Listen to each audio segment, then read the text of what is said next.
I was getting a little worried, he was running a little late. I was looking out for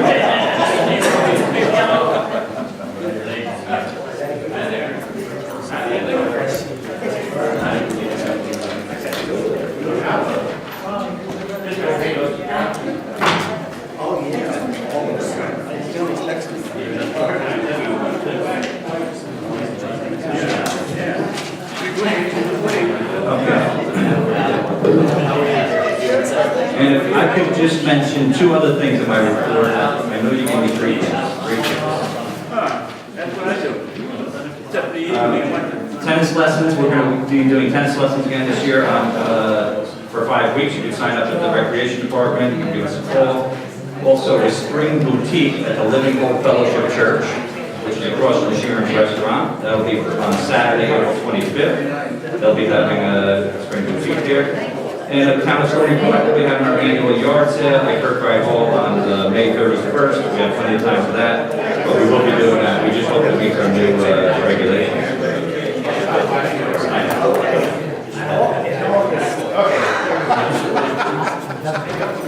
Okay.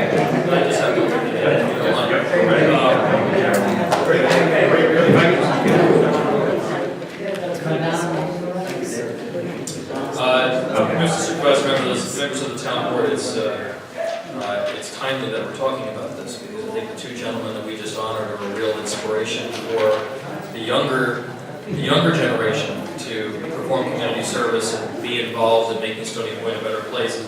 And along those lines, as you may recall, Chris DeGennaro is working on his Eagle Scout project and doing a wonderful job in conjunction with the Historical Society and the Sons of the American Revolution in restoring the Rose Cemetery. And he's nearing the end of his project.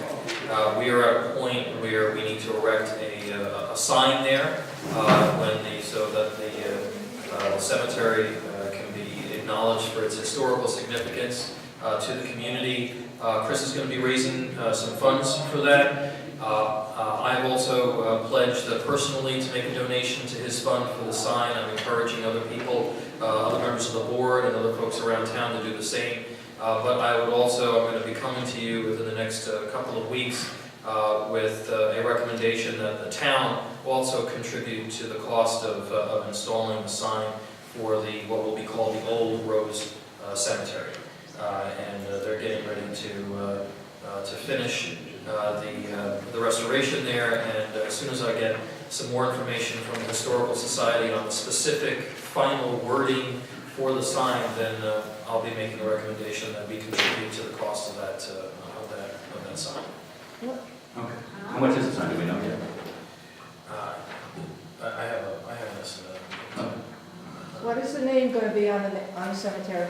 I'm waiting for final confirmation from a It's not going to be the Rose Cemetery? No, I think that's what it was? is going to be, but the Old Rose Cemetery, I think is what. Mr. Brooks will submit, because I'll go home and write it tonight and send it to him to get to you tomorrow. Yeah. Mr. Brooks will submit it officially under the Sons of the American Revolution. It is not the Old Rose Just Cemetery. Old Rose. I just want to make sure we're very But specific. please do nothing until Mr. Brooks gets you an official document from the Sons of the American Revolution. That's I will make what I- sure that's it's what I said. done tonight. That's what I said. I'm just waiting for the committee to tell I us. did not know we didn't. So, yeah, I just want final confirmation, and then we'll move forward. But that'll be another area of our community that will be restored and preserved reverently, and one that has great historical significance. And I'm glad Tom brought that up because we will be actually at our next meeting, we're bringing in 5 Eagle Scout project people who did things for the town property or something like the cemetery. Chris and 4 others will be at the next meeting, which is the 28th, and we'll be honoring them. So if you could please spread the word to give back to the community. Like Tom said, it's great to see older gentlemen like the 2 we had here tonight, but it's great to see young kids as well. I don't want to call them kids because they're all teenagers and a little older, but they do a great job, and it's a credit to them. So again, if you know anybody that involved in Boy Scouts or Cub Scouts or anything, if they can come out to the 28th meeting, that'd be great. We'll try to spread the word, get them some the attention they deserve. The name Old Rose Cemetery on the tax map now, once it's official. We're going to be doing some stuff. You'll change it just simply says cemetery on the tax map. You'll make it say Old Rose Cemetery on the Rockland County tax map officially. Everything will be taken care of before it's done. Yeah, absolutely. Because that's a goal. Police Department report, Chief Moore.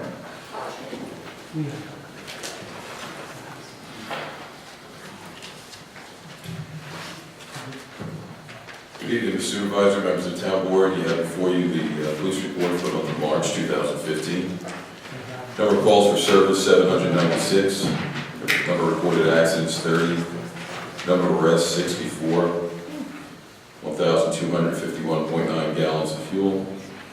181 traffic enforcement summonses issued. We had 11 youth officer sponsored events. We ran a youth court session, PAL meeting. We had a youth court graduation for some 20 youths. We ran 4 North Rockland Youth Police Academy training sessions. This is the first time we're running. We had so many people interested. We actually run 2 this year, one in the fall and one in the spring, and 25 more youths are enrolled in that. We conducted 5 lockdown training sessions with the North Rockland Central School District. We're going around to each of the schools, meeting with the administrators and running lockdown drills with them so they know what to do in case of emergency. And we continue to do our regular school checks. We installed 10 child safety seats, ran 1 commercial vehicle enforcement detail. We had no special enforcement details. 336 hours of training and $316.50 in fees collected.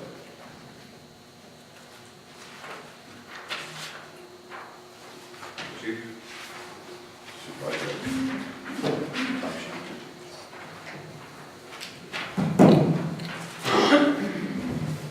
You have my time sheet for the month of March 2015.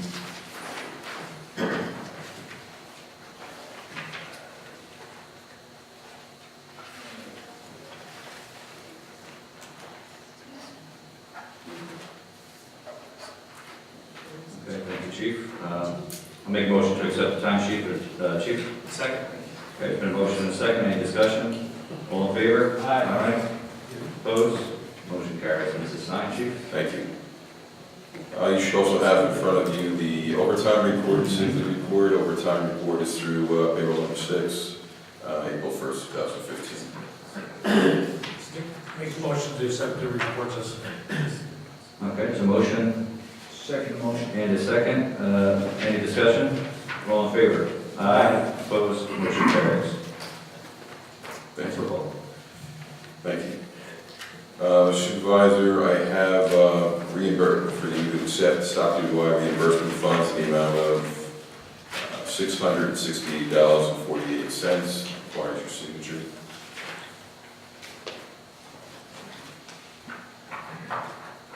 Thank you, Chief. I'll make, we don't need a motion for this. I'll make a motion to accept the money. We always like that. Second. Okay, there's been a motion and a second. Any discussion? All in favor? Aye. Opposed? Motion carries. And that's for a refund of $668.48. That's reimbursement. Reimbursement, I should say.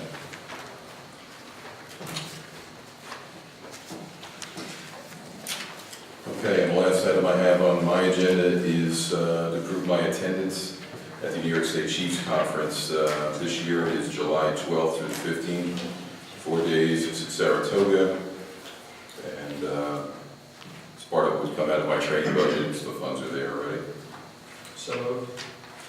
Okay, I'll second that. There's been a motion and a second. Any discussion? All in favor? Aye. Opposed? Motion carries. Thank you. Chief, how are our new guys doing? I'm sorry. How are our new guys doing? Fantastic. Are they both on the street now, and or we're waiting for one to We've transitioned one on, and the other one's has just transitioned from, he's completed desk training, and now he's on the road. He's being road trained right now. So before Memorial Day, he should be on the road by himself. He's a good guy, good asset, he's done well so far. So, thank you. Thank you, Chief. Our golf course report. I see Mr. Fusco here. I don't have anything to submit of substance. The only, I'll just take a statement. The course is open now. It's in phenomenal shape, and we had an unbelievable weekend. I heard we're getting the U.S. Open. Is that Next 2 years ago. I have at least 1 or 2 people come in the office that played over the weekend and complimented the course. After the harsh winter we've had, it's just a credit to you guys up there, Joe and his group, to keep that. I'll let John know. I just asked David this morning, I said, my grass is still all brown and dead, and I drive by the golf course and I look at this and it's amazing. I don't know how they do it, so. Science. I don't want to put too much fertilizer on my lawn because then it grows too fast and I gotta cut it like every day. Okay, department reports have all been handed in, no correspondence, correct? Okay, at this time we'll open a public hearing. Make a motion to open, let's see what we're calling here. This is a public hearing, local law, it's a draft to enact a new local law in garage and yard sales. This is, we've received a few complaints over the years and months about, certain areas that are having just an abundance of garage sales and yard sales in the yard. So I'll make a motion to open the public hearing on local law, we'll call it garage and yard sales. Second. Okay, there's been a motion and a second to open the public hearing. All in favor? Aye. Opposed? Motion carries. Before we open it up to the public, I'll ask Council Nugent if you could just give us a briefing on, without having to go over everything. Thank you, Supervisor, members of the board. I'll just highlight a couple of the main points that are part of this new local law that would regulate garage and yard sales. This is a new local law, it's not amending an existing law. One of the regulations would be the garage and yard sales would be limited to 4 per consecutive 12-month period, so basically 4 sales within a year on a particular premise. It's a rolling year, so it would be measured in 12-month periods. And the maximum duration of a single sale would be 3 days. So in theory, the maximum someone could do would be 4 sales, 3 days each during the year. If they have a 1-day sale, that's one of the 4. Okay, so there's 4 instances, basically a maximum of 3 days each. These sales would be limited to 8 a.m. to 6 p.m. in the current draft. And, that's more or less it as far as numbers and times, and there's some provisions providing that exceptions for public authorities and court auctions and certain types of sales that, for example, a police department auction would be exempted. And then there are some restrictions on property that it's not really personal property that belongs to somebody, so you can't conduct a sale where you're bringing in property from the outside to sell on your yard, sort of a consignment. It excludes that type of sale in the ordinance, and it does that by definition of personal property, and says it does not include merchandise which was purchased for resale or obtained on consignment. So basically, it kind of limits garage sales to the intended purpose, which is someone's personal property. You ever do your job? Yes, exactly. So It doesn't prohibit multifamily garage sales. no, you could have, for example, a combined sale. If it was on 2 parcels, or 2 homes, then each one would be considered to have a sale. But if 2 neighbors decided to have a sale on 1 parcel, a joint sale, then that would typically be deemed 1 sale for the property that it's conducted on. Okay, any other questions, or we can, go ahead. Compared to any other towns relating to their? Yeah, as we usually do, and my approach is to kind of look at other ordinances that are out there and sort of take what's best for the town and, eliminate some provisions and kind of work it together. So this ordinance that is before you is, I would call it common in a lot of municipalities. It's kind of the standard. The numbers might vary. Some places might allow 3 sales a year, some might allow 5, some might allow shorter durations, but the general provisions are pretty standard in a lot of municipalities in New York. My concern is that people complaining about the garage sales now, 12 seems excessive to me. Well, 12 days, not 12 sales. In other words, 4 12 sales. days? Yeah. 12 days in a year? Well, apparently they're occurring like every weekend in some circumstances right now, so they're having 40 or 50 if they're doing it every weekend. Yeah, again, I mean, that's open, and of course, the public may be heard, and the board may decide that you only wish to have a 2-day maximum, or you want to limit the number of instances. That's what the purpose of the public hearing would be, so you can make changes to that. I think part of the reason that we really started this is we've received a few complaints that people are having garage sales in their yard every day. I shouldn't say every day, but every weekend. It'll start on a Friday afternoon and go until, Sunday late at night. So that was our main concern to do this. Listen, this is a law that's going to be hard to enforce even. We're going to do our best to do this, and the police will be involved, the building department will be involved.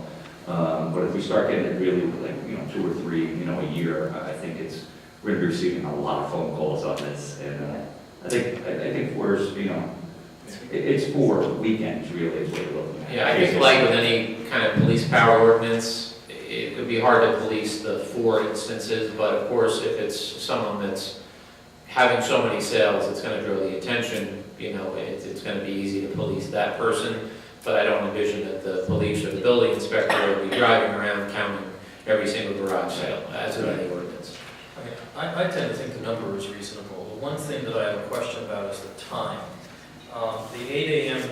time frame start is fine, but in the summer months, a 6 p.m., saying that people have to shut down at 6 p.m. and you've got 3 hours of daylight left, we may consider, in the summer months, allowing people to go to 7 or 7:30 or something. I just feel like for folks who are trying to get the benefit of the longer day, 6 p.m. it just seems like it may be a little bit too short of a day. Yeah, the board can